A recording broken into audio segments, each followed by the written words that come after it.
Hi everyone, welcome back to my channel Teaching Strategies by Jitendra Bhatia. 2 दिन मैं video नहीं डाल पाया था, actually I was busy. New session की स्टार्टिंग थी मेरे स्कूल में, तो I was busy making time table and curriculum designing, lesson planning busy था। तो आज का जो वीडियो मैं डालने जा रहा हूँ वो एक मोस्ट कॉमन प्रॉब्लम है जो हमारे पास आती है, और मोस्ट कॉमन प्रॉब्लम बहुत ज़्यादा सॉल्यूशन की नीड होती है उसमें, जो पेरेंट्स भी लेके आते हैं और टीचर भी लेके आते हैं, कि बच्चे में हैंडराइटिंग का सुधार नहीं हो रहा। बच्चे में हैंडराइटिंग कैसे सुधारें? तो बच्चे में हैंडराइटिंग कैसे सुधारें उसको समझने के लिए मैं आपको 5 तरीके बता सकता हूं, लेकिन पहले हम उसके साइंटिफिक साइकोलॉजी समझें तो ही सही करेंगे। अगर मैं तरीके बता दिए वो शॉर्ट टर्म के लिए रहेंगे, लॉन्ग टर्म के लिए नहीं रहेंगे। शॉर्ट टर्म तक बच्चा ठीक चलेगा, फिर वही हो जाएगा। तो हमें समझना है लॉन्ग टर्म के लिए पहले उसकी साइकोलॉजी, फिर उसके सॉल्यूशन। तो साइकोलॉजी क्या है कि हैंडराइटिंग इंप्रूव ना होने के तरीके क्या हो सकते हैं। पहला है रिकलेक्शन ऑफ इंफॉर्मेशन। जो इंफॉर्मेशन रिकलेक्ट कर रहा है वो प्रॉपर तरीके से ना हो। स्ट्रेंथ ऑफ हैंड प्रॉपर ना हो, हाथ की स्ट्रेंथ अच्छी ना हो।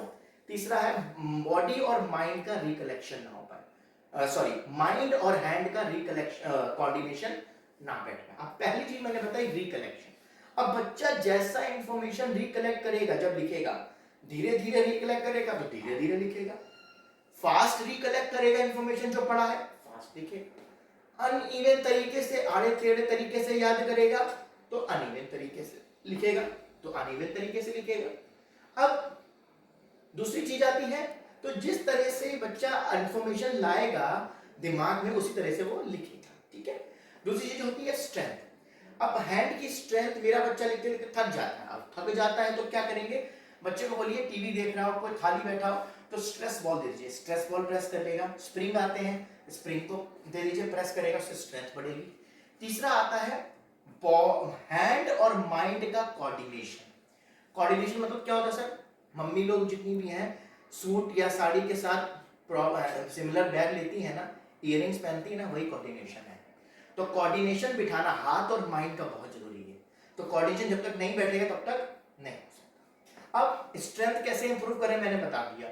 अब इंफॉर्मेशन को रिकलेक्ट कैसे किया जाए? रिकलेक्ट करने के लिए हम लोग जैसे बॉडी की एक्सरसाइज करते हैं ना, जिमिंग करते हैं, बॉडी करते हैं, वैसे ही ब्रेन की एक्सरसाइज होती है, ब्रेन जिम। तो ब्रेन की बहुत सारी एक्सरसाइज मैं आपको एक दो बता देता हूं यहाँ पर, बाकी मैं इसकी एक नई वीडियो बनाऊंगा सिर्फ ब्रेन की एक्सरसाइज की। तो पहली एक्सरसाइज आप ये कर सकते हो, ये वाली, इसको फास्ट करना है। तो एक ये हो गई।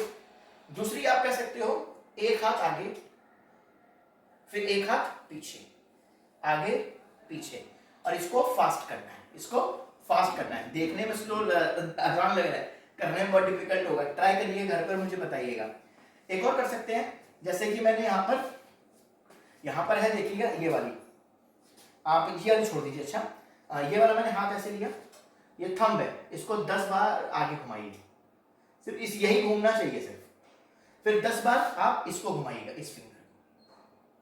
तो ये 3 एक्सरसाइज मैंने बताई हैं, और एक्सरसाइज में बता दूंगा, इससे आपकी ब्रेन की एक्सरसाइज होगी, ब्रेन जिम हो जाएगी।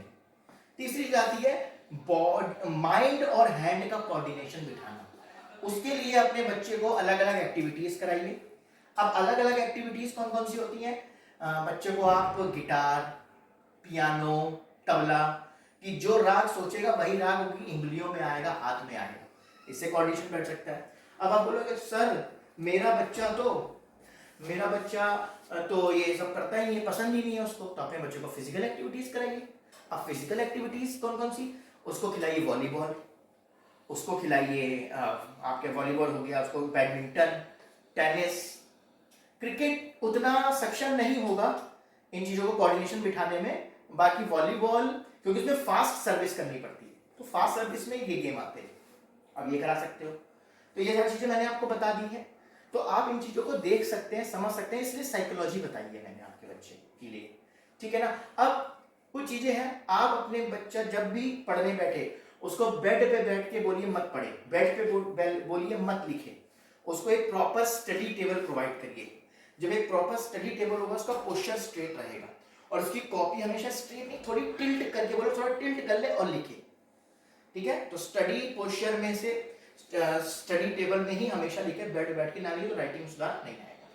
अब बोलेंगे सर मेरी बच्चे की ग्रिप नहीं बन पाती पेंसिल, तो क्या करेंगे, पेंसिल में आप क्या करेंगे, एक रबर बैंड बांध देंगे, जैसे मैंने रबर बैंड देखिए लाल कलर का धागा दिखाई दे रहा है, इस ऐसे ही धागा बंधेगा और यही कनेक्शन रबर बैंड का कनेक्शन होगा पेंसिल से, पेंसिल में टाइट होगा, तो वो जब पकड़ेगा तो एक ग्रिप बनी रहेगी उसकी, कुछ दिन तक प्रैक्टिस करिएगा, आगे आदत हो जाएगी और ग्रिप बनी रहेगी। तो ये कर सकते हैं आप।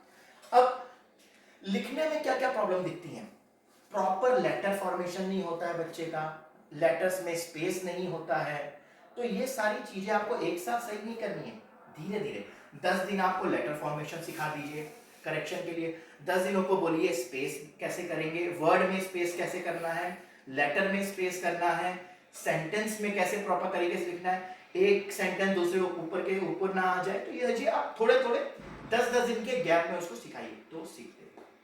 आई थिंक ये चीजें आपको समझ में आई होंगी, आपने ट्राई करिएगा एक बार, और आई एम गारंटी यू आपको जरूर एंड जरूर 110% रिजल्ट मिलेगा अपने बच्चे का, और कमेंट में जरूर बताइएगा। अब हम नेक्स्ट वीडियो के साथ मिलेंगे, बाय बाय।